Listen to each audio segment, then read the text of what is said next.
आपल्या देव्हाऱ्यामध्ये कुठले 5 देव असावे?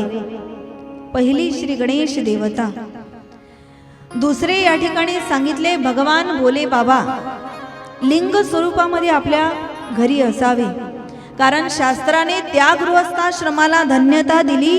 आतिथ्यम शिवपूजनम प्रतिदिनम मिष्ठान्न पानम गृहे साधो संगमुपासते हि सततम धन्यो गृहस्थाश्रमम. ज्या घरामध्ये रोज भगवान शंकराची पूजा होते ना, तो गृहस्थाश्रम धन्य आहे महाराज. ज्या घरामध्ये शिवशंकर भोलेनाथाची रोज पूजा होते, तो गृहस्थाश्रम धन्य आहे. म्हणून दुसरे भगवान शिवशंकर भोलेनाथ लिंग स्वरूपामध्ये आपल्या घरी असावे.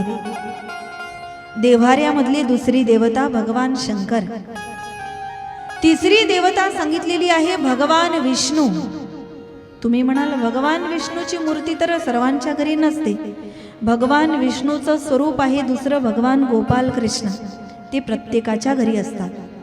आणि देव्हाऱ्यामधली तिसरी देवता आहे भगवान श्रीकृष्ण परमात्मा. देव्हाऱ्यामध्ये चौथी देवता असावी सूर्यनारायण. सूर्याला तर आपल्या घरी नाही आणता येत, पण प्रतिमा मिळते विकत, तुम्हाला माहिती असेल, बऱ्याच लोकांच्या घरी असतात.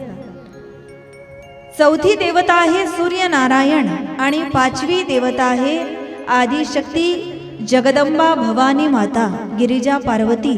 ती लक्ष्मी स्वरूपामध्ये असू द्या, सरस्वती असू द्या, अन्नपूर्णा असू द्या, कुठल्याही स्वरूपामध्ये का असेना, पण आपल्या घरी जगदंबेची त्या ठिकाणी उपासना आपल्या घरी असावी.